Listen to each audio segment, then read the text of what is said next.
In today's video, I want to talk about an ancient Mayan site known as Kaminahuyu. Now, of course, we will be touching on the history of the site, but the main thing I want to focus on is some monuments found at this site.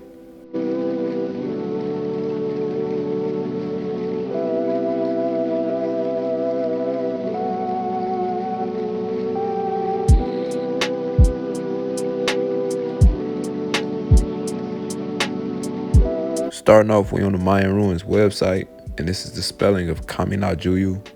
We're going to start with the description. It says Kaminajuyu, or Hill of the Dead, is a major pre-classic site that sat at the crossroads of Maya trade routes connecting the Maya northern lowland sites to the Pacific slope. This position enabled the site to grow and prosper from the middle pre-classic 800 to 300 BC through the beginning of the post-classic 900 to 1200 AD. Basically, that it flourished from 800 BC to 1200 AD. And just to put it into perspective, that's just as long, if not longer, than the Roman Empire lasted. I'll skip forward a bit. It says the site is currently buried under the sprawling metropolis of Guatemala City. Now, ain't that crazy? It's just how they put golf courses on top of mounds. Same disrespect. Due to this situation, the true size and scope of the site may never be known. Of the 200 to 300 mounds that were reported at the beginning of the 20th century, fewer than 35 remain. Out of 200 to 300 mounds, only 35. Fewer than 35 remain. That's crazy, bro. Imagine how many sites there are like this that go unreported. This here is Monument 65, found at the same site. Now we're gonna take a closer look to get a look at the visage of the people that's on the monument. Now I promise I'm going somewhere with this. Now you see the big lips, big nose. This is all gonna corroborate what I'm gonna show you next. This is the very bottom of that same monument, and before I was showing you the very top. And mind you, there's characters in between the two.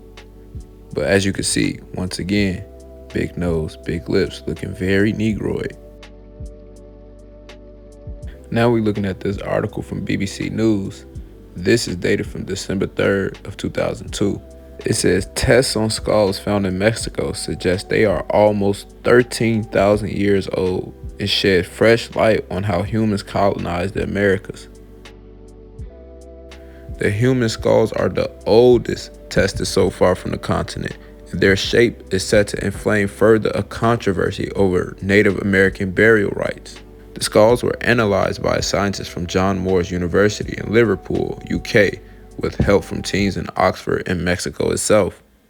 They came from a collection of 27 skeletons of early humans kept at the National Museum of Anthropology in Mexico City.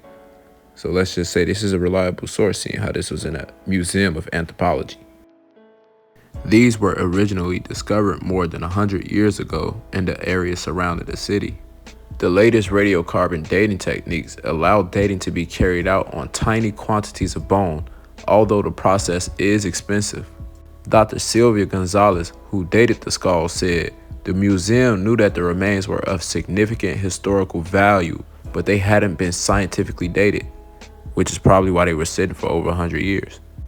I decided to analyze small bone samples from 5 skeletons using the latest carbon dating techniques, she told BBC News Online. I think everybody was amazed at how old they were. The earliest human remains tested prior to this had been dated at approximately 12,000 years ago.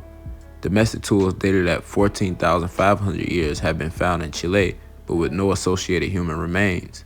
The latest dating is not only confirmation that humans were present in the Americas much earlier than 12,000 years ago, but also that they were not related to early Native Americans. So not only is this proof that these people were here before Native Americans, but these people also aren't related to Native Americans in any fashion. Of years.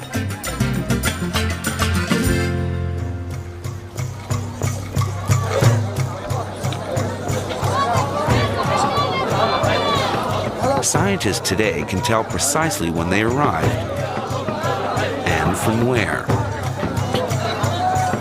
All native peoples in South and North America belong to a racial type known as Mongoloid. They're descended from the ancient peoples of Siberia.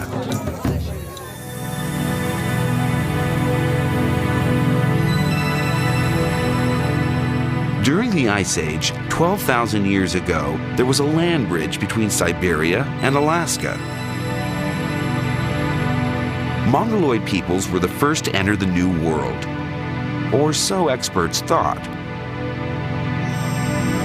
The Brazilian finds point to a very different story of the discovery of the Americas.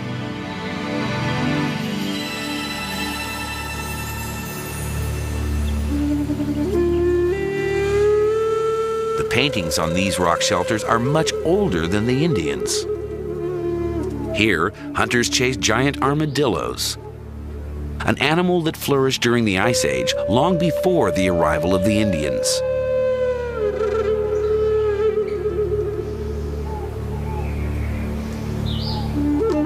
There's a playful feel to many of the scenes. Here, a group of men are standing on each other's shoulders, just like a circus act. And here, a rare romantic moment. The two oldest skulls were dolichocephalic, that is, long and narrow-headed.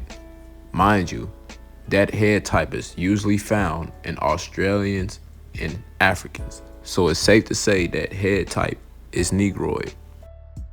Other, more recent skulls were a different shape, short and broad, like those from Native American remains. You see how they separated the two? This suggests that humans dispersed within Mexico in two distinct ways, and that a race of long and narrow-headed humans may have lived in North America prior to the American Indians, or Native Americans as we know them.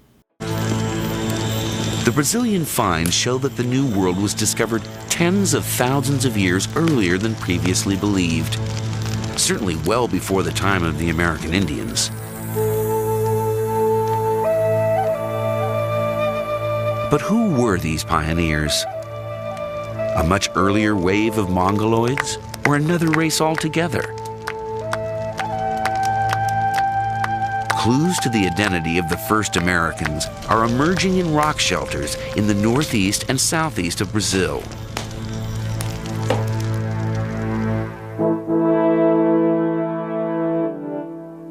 Archaeologists there have recently unearthed human remains.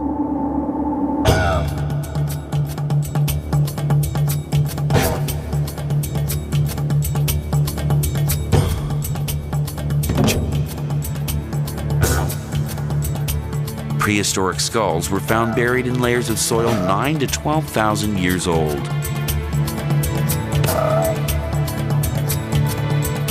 They are the oldest skulls in the Americas.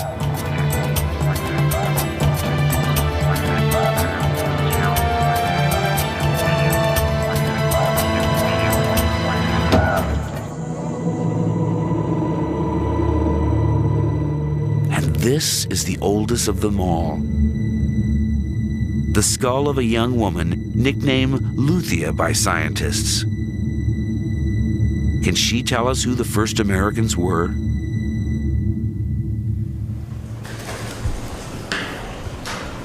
Walter Neves is a physical anthropologist at Sao Paulo University in Brazil. He has been using a standard and reliable archaeological measure, the shape of the skull, to find out what race she belonged to. 91. He fully expected Luthia to be a Mongoloid, an ancestor of the American Indians. 91. But then he fed the measurements into the computer. When we start running the computer and seeing the results, it was amazing because we realized that the statistics, the quantitative analysis we were doing was not showing just people to be Mongoloid. In fact, the analysis was showing these people as anything except Mongoloid.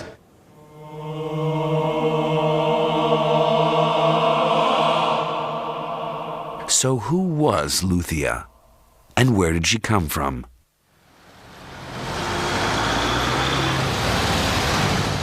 To find out, the skull was taken to a hospital in Rio de Janeiro, to begin the process of reconstructing her face. The first stage was to make a three-dimensional CAT scan of Lucia's skull in order to build a replica.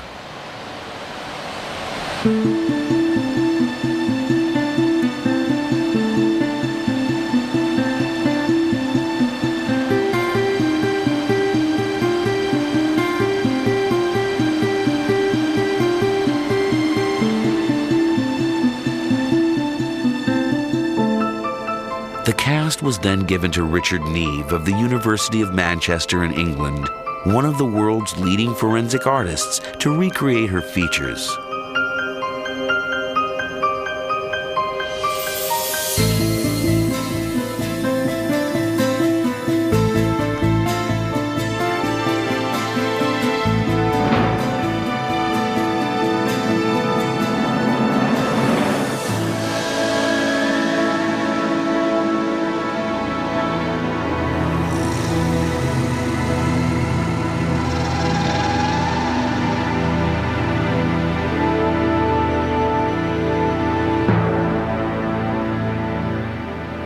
That, to me, is a Negroid face that has all the features you associate with a Negroid face.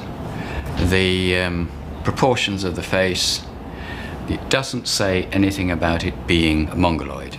Was this then the face of a first American?